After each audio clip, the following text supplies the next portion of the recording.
Bismillah, walhamdulillah, wassalatu wassalamu ala rasulillah, Sayyidina Muhammad ibn Abdullah sallallahu alaihi wasallam,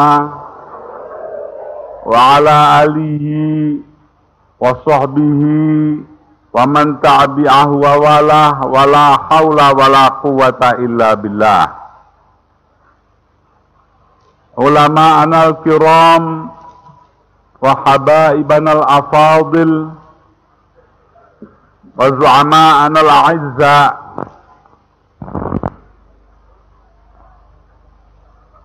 khususipun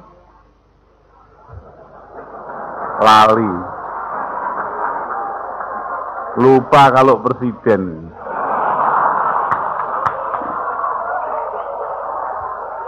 Ya ini oleh-oleh milihmu balik jadi presiden.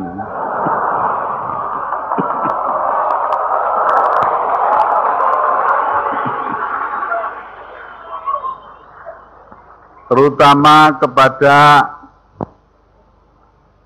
keluarga besar Pondok Pesantren Tegalrejo, khususnya kepada para pengasuhnya yang dipimpin oleh Kiai Abdurrahman Khudori, yang dulu waktu saya mondok di sini terkenal dengan nama Mas Dur. Sampai hari ini pun saya manggilnya Mas Dur. Karena saya ini lulusan Pondok Tegalrejo.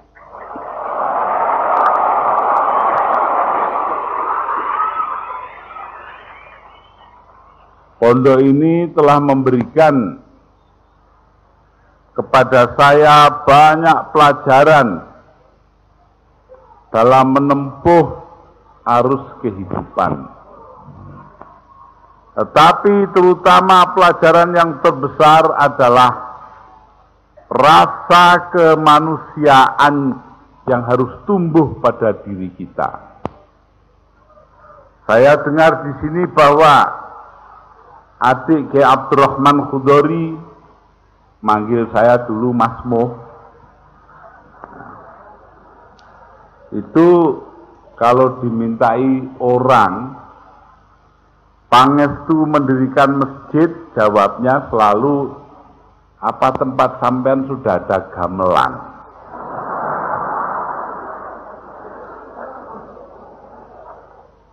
Dan kalau dijawab belum, jawabnya sudah, beli gamelan saja masjid gampang nanti berdiri sendiri.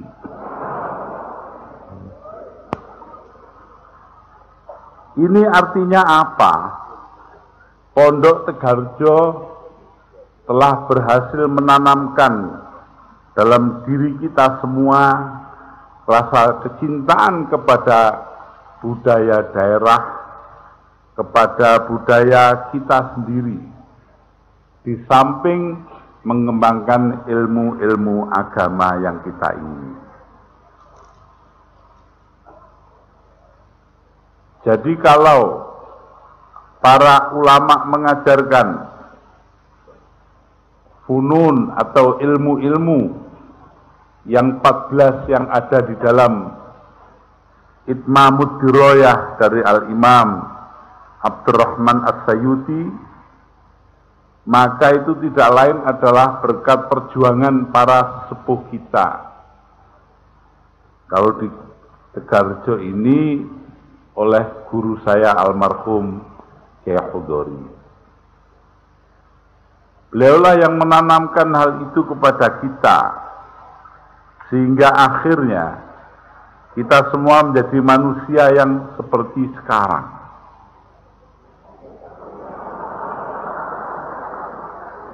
Kalau kita baca risalah doktor dari Saudara Bambang Pranowo di Amerika Serikat, di Australia, ya, jelas betapa orang-orang yang dulunya dianggap ndalbo, dianggap tidak karu-karuan, dimong oleh almarhum Kiai Khudori, sampai akhirnya menjadi muslim yang standar. Coba toh kita ingat ditepus, oh guyu, bilang tepus. Saya di sini nih hafal semua. Lor sana ada macanan,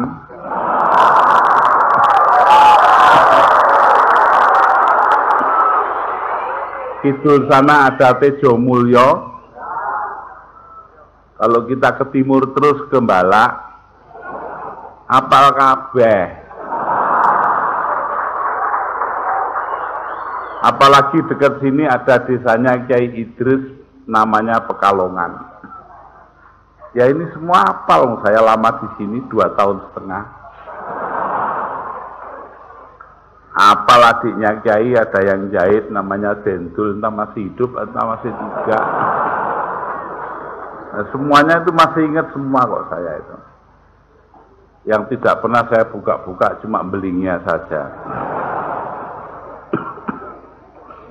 Tetapi bahwa dengan kemanusiaan yang tinggi, akhirnya almarhum Kiai Khudori berhasil membawa mereka kepada standar keislaman yang kita kenal, tanpa menghilangkan budaya daerah mereka.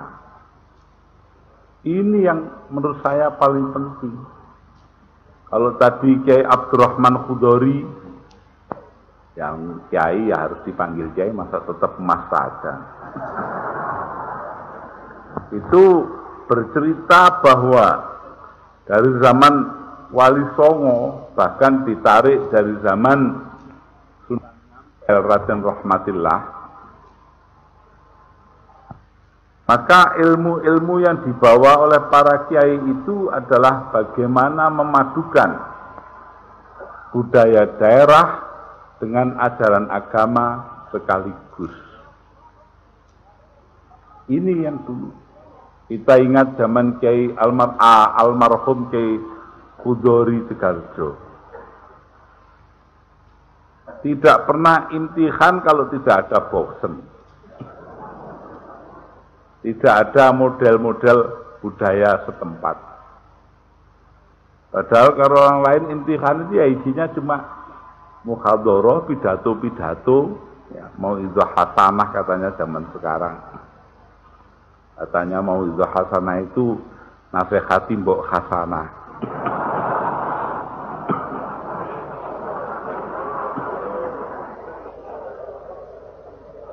Nah itu dulu itu begitu, di alun-alun sebelah lor sini ini dulu namanya Pak Zaid, pinter naik sepeda sirkus itu.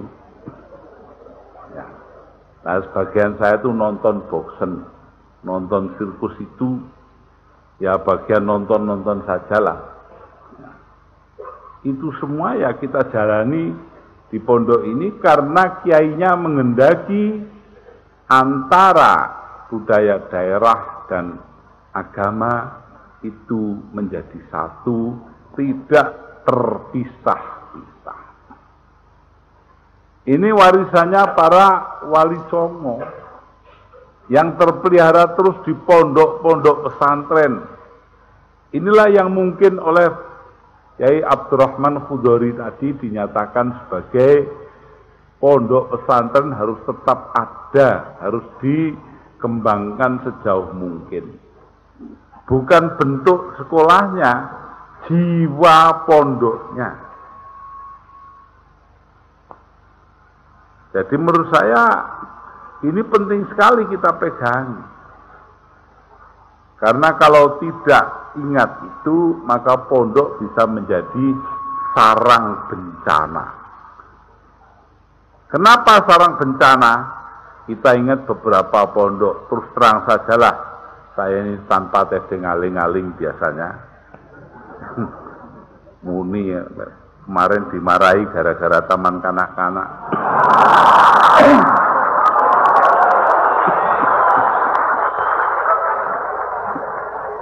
Tanpa testing aling-aling saya bilang, Pondok Ngeruki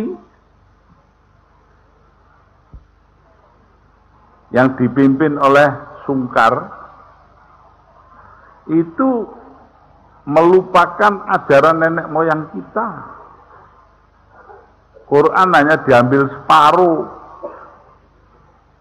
hadis diambil separuh, ajaran ulama dilupakan, tinggal kereng dan kejemnya saja. Padahal pondok yang besar-besar seperti Pondok Tegarjo ini, tasamuh atau toleransinya kepada orang lain sangat besar.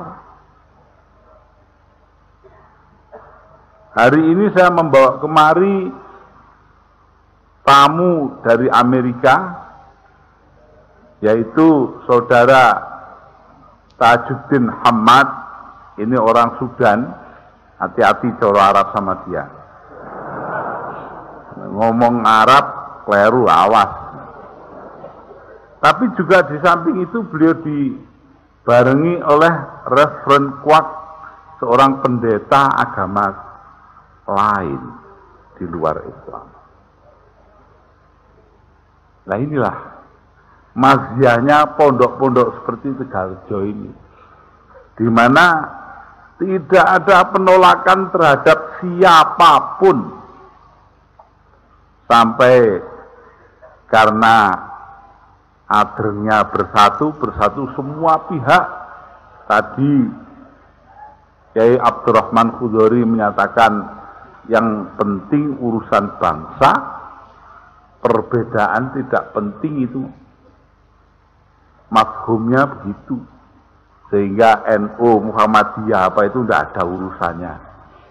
Beliau itu menyantuni semua, sampai saking menyantuninya sampai tidak tahu kalau di rombongan saya ada Pak Matori Abdul Jalil, Ketua Umum PKB.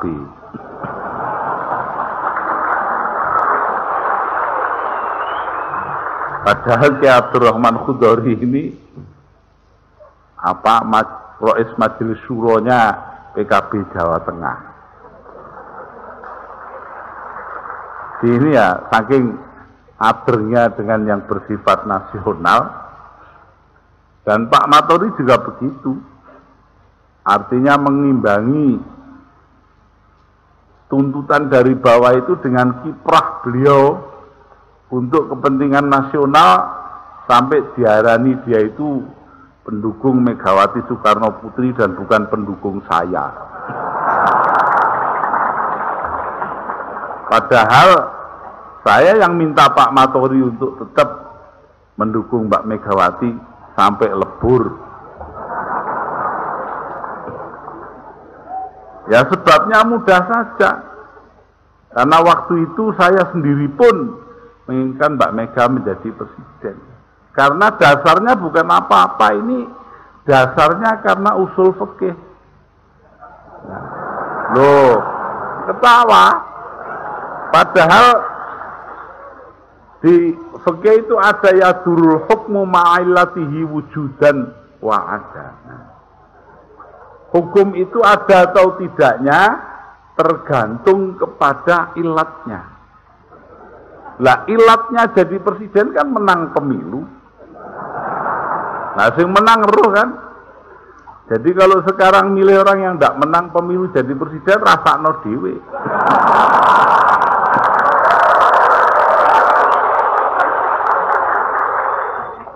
Karena itu kalau saya menghormati Mbak Mega, jangan heran karena saya menghormati usul fikih.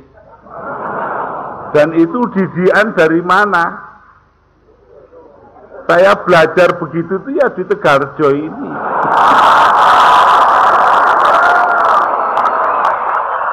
Saya masih ingat tadi kurikulum yang dibilang oleh Kiai Abdurrahman Khudori, yaitu di bawah kita belajar Safinatun Najah. Lo nguyu, mesti ya. Kemudian setelah itu yang kedua itu Amriti Nahwu itu, ya. Kemudian yang ketiga Alfiyatu bin Malik dengan Minhajul Qawim. Yang keempat itu tahun keempat itu Jahrul Maknun dengan Fathul Wahhab. Yang kelima itu Qalyubi wa Umairah atau Muhalla, disertai oleh Jauharatul Maknun. Yang kelima itu yang keenam itu belajar usul fikih Lataiful Isyarat. Saya ngaji usul fikih itu ya cuma Lataiful Isyarat itu tok, kena gawe sangu politik sak urip-urip.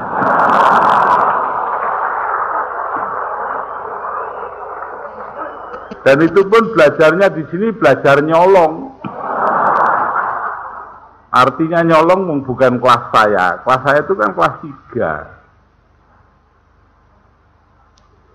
Tapi saya belajar Lataiful Isyarat, diam-diam dengerin. Ya. Di antara guru yang saya hargai di sini dulu adalah yang sangat mempengaruhi saya itu Mas Munir Tegal Randu. Sudah wafat beliau. Mas Khalil Nusuan di barat itu loh, Kaliangkrik ya. Kemudian ada Mas Dul Haq yang akhirnya menjadi iparnya Mas Dur. Ya guru-guru itu guru saya dulu. Nah baru pada tahun tadi kelima, keenam itu belajar Bukhari Muslim dengan Lataiful Isyarat. Tahun ke-7 baru belajar Ihya Ulumuddin 4 juz khatam bareng. Saya itu banyakan nyolong. Bukan kelasnya tapi mempelajari itu. Sambil membaca buku-buku lain, nggak tahu apa masih ada yang ketinggalan di sini apa tidak. Sebab saya juga belajar di sini, belajar buku-buku, diantaranya tulisannya Vladimir Ilyich Lenin, ya, yaitu penyakit kiri kekanak-kanakan. Kalau mau jadi pejuang, jangan sok mau hasil pada waktu kita hidup. Mungkin kita sudah mati, baru berhasil.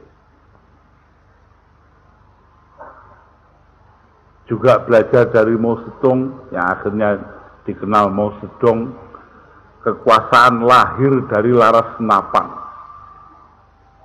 Itu semua saya pelajari di sini. Entah, yaitu sekali lagi apa entah masih ada entah enggak buku-bukunya di sini. Saya tinggal pokoknya di sini. Tapi di samping itu saya juga membaca cerita-cerita silat. Masih ingat saya tuh ngambil tiap minggu turun ke Magelang ngambil buku, mengambil majalah Star Weekly, di mana di dalamnya itu ada cerita tentang judulnya Kim Chua Kiam, tentang Wan Xinqi, ada Cinoto itu kan. Nah itu, ya itu tiap minggu saya turun ke sana, terus balik bawa majalah itu baca itu. Itu semua mengingatkan saya pada masa-masa berada di Pondok Pesantren. Masa-masa yang dikatakan orang masa formatif. Saya umur 15 tahunan, ya, tapi mempelajari itu semua yang ilmu agamanya maupun memperhatikan bagaimana almarhum Kyai Khudori memperlakukan orang dengan demokratis dan dengan keterbukaan yang luar biasa. Semua itu memberi bekas yang dalam. Kalau sekarang sampai jadi presiden itu ya banyak warisan dari dia.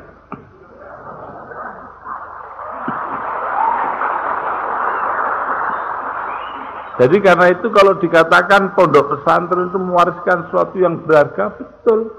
Semangatnya itu loh.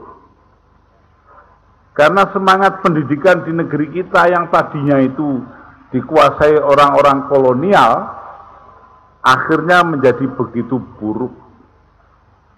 Gila harta, gila kedudukan, gila sembarang kalir itu. Kan begitu toh, Indonesia itu kan begitu. Presiden pertamanya katanya gila wanita, presiden keduanya gila harta, presiden ketiganya gila sungguhan, presiden empatnya gila ndak karu-karuan.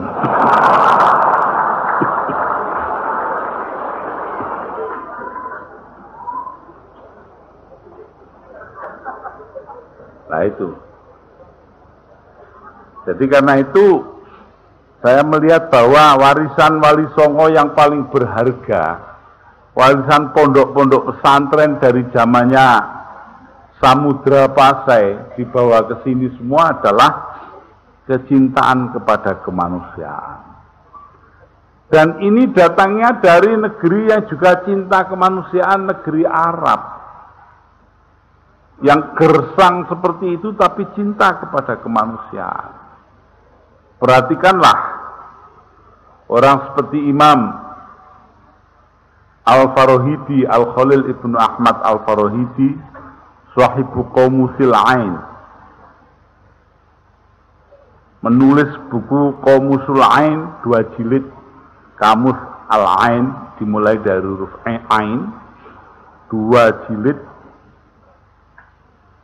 Ini adalah baboknya ilmu, karena dia mengambilnya dari mana? Dari filsafat Yunani. Imam Khalil yang tiap 3 hari sekali khatam Quran dengan cucuran air mata, ternyata di dalam kamusnya menunjukkan kemampuan menguasai filsafat Yunani. Loh, ini yang harus kita pelajari. Begitu juga seterusnya ke belakang. Beliau melahirkan murid-murid seperti penulis-penulis besar kita, Al-Jahiz, Kitabul Hayawan, yang 4 juz itu. Begitu juga Abul Abbas Al-Mubarrid dengan kitabnya Al-Kamil. Dan baboknya kitab Nahwu karangannya Imam Sibaweh. Itu semua murid-murid dari Imam Al-Khalil Ibnu Ahmad Al-Farahidi. Orang tua renta yang tiap 3 hari sekali khatam Quran dengan cucuran air mata, tapi tidak pernah melupakan budaya daerahnya. Budaya-budaya yang ada di daerahnya pada waktu itu, sehingga itu diwariskan oleh para ulama yang akhirnya membawanya ke tanah kita sekarang ini, Republik Indonesia. Jadi kalau melihat itu semua jelas bahwa tradisi keilmuan kita bersumber pada tradisi kemanusiaan. Tidak perlu galak-galak, manusia itu dididik menjadi yang baik. Saya punya guru Kiai Abdul Fattah Hasyim Tambak Beras. Sekeluar dari Tegarjo ini saya ke Tambak Beras. Pada suatu hari sebagai keamanan saya menangkap orang, anak lah ya. Di sana istilahnya pondok itu fausiro, diusir. Saking nakalnya ndak karu-karuan. Nyolongnya itu ngalor ngidul. Salahnya cuma satu sebetulnya bedanya dengan saya. Saya kalau nyolong ndak pernah konangan, itu saja. Kalau itu konangan, ketekel, akhirnya diusir. Saya yang kebagian untuk matur ke kiai. Saya matur, anak ini tidak baik, namanya ini akan dikirimkan pulang. Jawab beliau sangat mencengangkan, bagaikan jawaban dari almarhum Kiai Khudori Sekarjo. Apa jawabannya Kiai Abdul Fattah Hasyim? Loh, kalau anak ini jelek, saya sudah tahu sebelum sampean tahu. Aku dikandani bapaknya kok. La ilaha illallah. Apa sampean tidak malu mulangkan anak ini wong disuruh memperbaiki belum baik kok dikirim pulang? Masya Allah. besarnya kemanusiaan ini. Karena itu tidak usah heran Anda kalau saya mengatakan bahwa Pak Harto kita nyatakan bersalah kemudian kita ampuni, itu kan dasarnya dari situ itu tuh ada contohnya.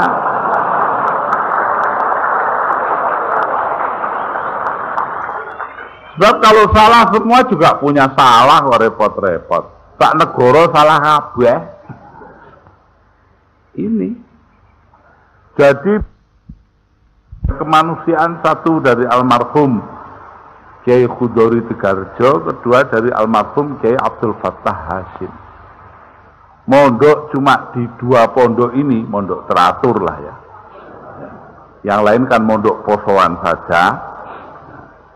Itu saya dapati bahwa tradisi kepondokan ini adalah tradisi kemanusiaan. Coba toh contoh, kita ambil contoh almarhum Kiai Khudori Tegarjo. Seorang anak dulu di sini ini nggak tahu sekarang ya, air itu datangnya dari atas pakai pelempem. 4 kilo dari Tejomulyo sana itu. Saya juga sering ikut jaga pelempem. Ada anak nyolong bebek sampai ke atas. Dibelah di atas. Terus dimasak, dimakan bareng-bareng. Dikiranya tidak ada yang tahu. Ternyata bulunya bebek itu terus sampai turun ke bawah sini. Mentok. Akhirnya keamanan juga tahu. Lapor kepada kiai, ada orang nyolong bebek, nyolong mentok, dibelah di atas. Kiainya diam saja, seolah-olah tidak ada apa-apa. Anaknya yang sekarang menjadi kiai besar itu, ya, itu juga nggak ngerti kalau kiainya tahu. Sampai akhirnya ngaji naku, kalau dulu ya, Kiai Khudori itu ngajinya itu apa namanya di Langgar itu, ya.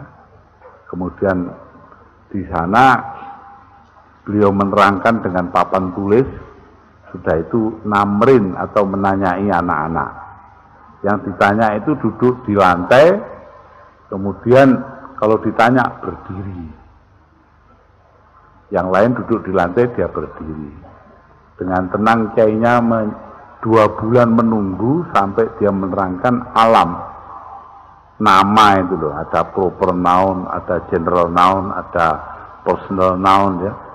Nah itu kiainya bilang, ya, alam itu ada 2 macam, alam jenis, alam syakhs. Nama jenis atau nama perorangan, nama apa? Personal name ya. Nah, kemudian diterangkan itu semua, lalu timbul pertanyaannya, coba sekarang Fulan berdiri dia mendengarkan pertanyaannya itu apa? Ini bagian nyolong mentok tadi itu. Coba jawab, mentok itu alam syakhs apa alam jenis? Nama umum apa nama khusus? Langsung anaknya ndeprok jaluk sepuro di depan kiainya. Lo ya gini ini lo, ndak langsung muring-muring, ndak langsung marah-marah, bisa nyimpen 2 bulan kiainya itu ajar. Kalau tidak cinta kepada santrinya, tidak akan mungkin itu terjadi.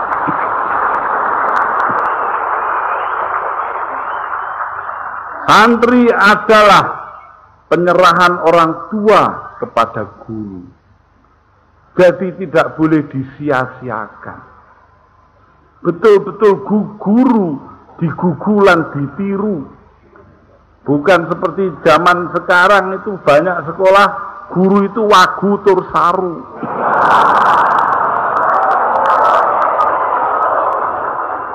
Jadi karena itu saya setuju dengan Ya Abdurrahman Khudori tadi. Pondok pesantren haruslah menjadi contoh, menjadi pengingat moral menjadi penentu akhlak kita. Itu pondok pesantren. Nah, bentuknya ya terserah pesantren yang mana. Mau pesantren Al-Jabar, pesantren ekonomi, pesantren ngaji hukum agama, pokoknya semuanya itu kan pesantren. Wong kata pesantren itu asalnya dari santri, seperti pecinan tempatnya Cino. Nah iya toh, pecinan itu di Cino, pesantren santri. Lah santri itu bahasa apa? Kan bukan bahasa Arab. Itu adalah bahasa Pali, santri, yaitu orang yang mengerti kitab suci. Loh, mengerti kitab suci artinya mengerti Al-Quran, turutannya atau ikutannya mengerti hadis. Untuk itu harus ada dasar. Orang ngerti itu adalah ulumuddin, ilmu-ilmu agama, apa yang dikatakan oleh Kiai Abdurrahman Khudori tadi sebagai aqwalul hukama, pendapat para ulama yang ada. Jadi karena itu kalau saya melihat bahwa memang pondok pesantren harus diteruskan, bukan bentuknya saja, tetapi yang lebih penting adalah isinya, yaitu tempat mendidik dan mengembangkan tanggung jawab yang besar. Karena itu kalau di mana-mana ada orang memahami tanggung jawab yang besar, ya namanya sudah di pesantren. Perkara yang dipelajari itu mungkin kayak akabri di Tidar sana, ya itu kan soal pembagian pekerjaan saja. Yang penting kan soal apakah jiwanya itu ada rasa tanggung jawab atau tidak. Apakah orang itu berdasarkan kepada kemanusiaan atau tidak. Jadi karena itu para hadirin dan hadirat, saya tidak lain melihat bahwa warisan pondok pesantren itu besar sekali dan harus diteruskan. Saya sependapat dengan Kiai Abdurrahman Khudori tadi.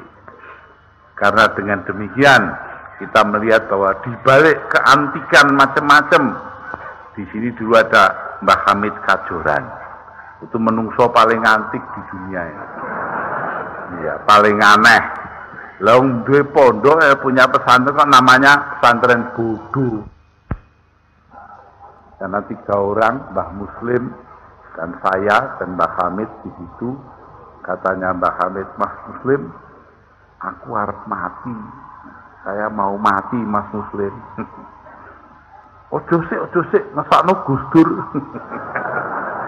Itu sebulan menjelang muktamar juga.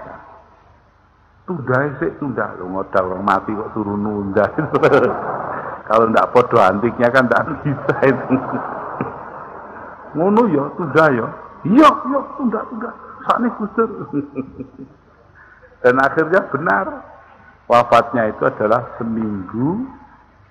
sebulan setelah muktamar. Nah, itu orang seperti Kiai Hamid Kajoran, Mbah Hamid Kajoran panggilan saya, mendirikan 6.000 langgar dan musola dan masjid di seluruh Kedu dan Banyumas Selatan selama hidup. Coba orang mendirikan 6.000, wong kita bikin satu aja tidak jadi-jadi. Ini warisannya. Kemanusiaan beliau itu loh, mikiri orang lain. Bikinkan pondok, bikinkan masjid, bikinkan langgar. Belum kita lihat kiai-kiai lain. Banyak yang antik-antik juga, seperti di Gerabak dulu almarhum Mbah Mangli. Nah, itu kurang apa antiknya itu?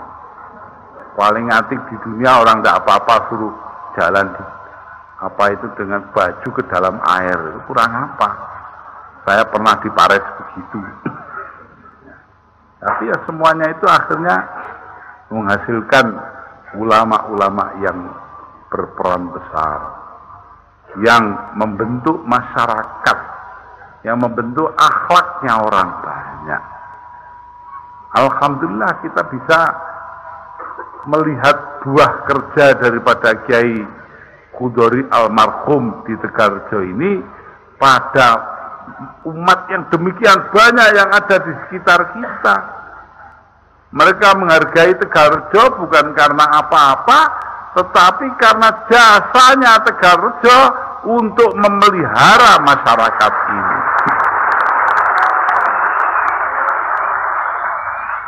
Jadi karena itu saya melihat dari situ, tidak usah jauh-jauh. Mungkin Tegarjo tidak akan menghasilkan doktor, tidak menghasilkan ME, tidak menghasilkan sarjana. Kalau toh bahasa asing paling yang ngomongnya, yang satu ngomong Qul huwallahu ahad, satu jawab Allahu somad. Ngomong-ngomong cara Arab katanya.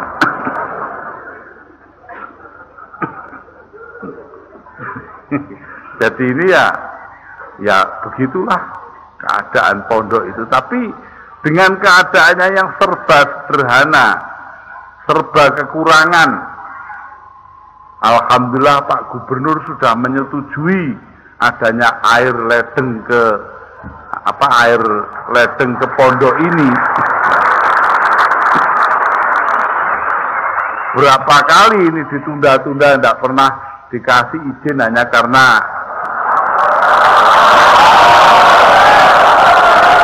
karena waktu itu gubernurnya keliru. Yang boleh, wong bukan nabi kok ya keliru ya biasa. Wong presiden aja bisa keliru, masa gubernur enggak? Maka ya waktu itu kan sederhana saja toh, supaya Kiai Abdurrahman Khudori tidak ikut P3 gitu saja toh. Alhamdulillah sekarang maka pondok ini telah menjadi rahmatan lil alamin.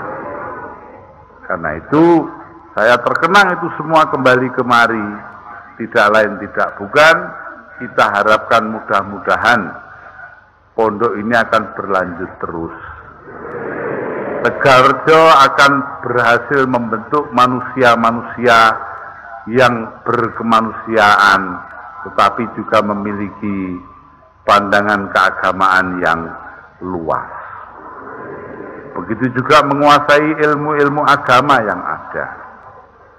Dengan demikian maka tidak sia-sialah pendiri pondok ini, walaupun baru 2 generasi, tetapi akan berjalan terus. Beliau-beliau itu membawakan misi merubah masyarakat dengan cara beliau-beliau sendiri, mewarisi Joko Tingkir di Pringgoboyo dan para wali 9 di Jawa. Tapi ini juga mengambil dari tempat-tempat lain. Ini karenanya maka saya tidak lain tidak kurang, mudah-mudahan kita bisa memelihara pesantren ini menjadi pesantren yang besar, yang banyak manfaatnya bagi masyarakat daerah ini, dan terutama menghasilkan keluaran-keluaran yang semuanya menjadi kiai. Allahumma amin. Karena itu saudara-saudara, saya ini cukupkan pidato itu di sini karena saya tidak dalil, presiden kok dalil.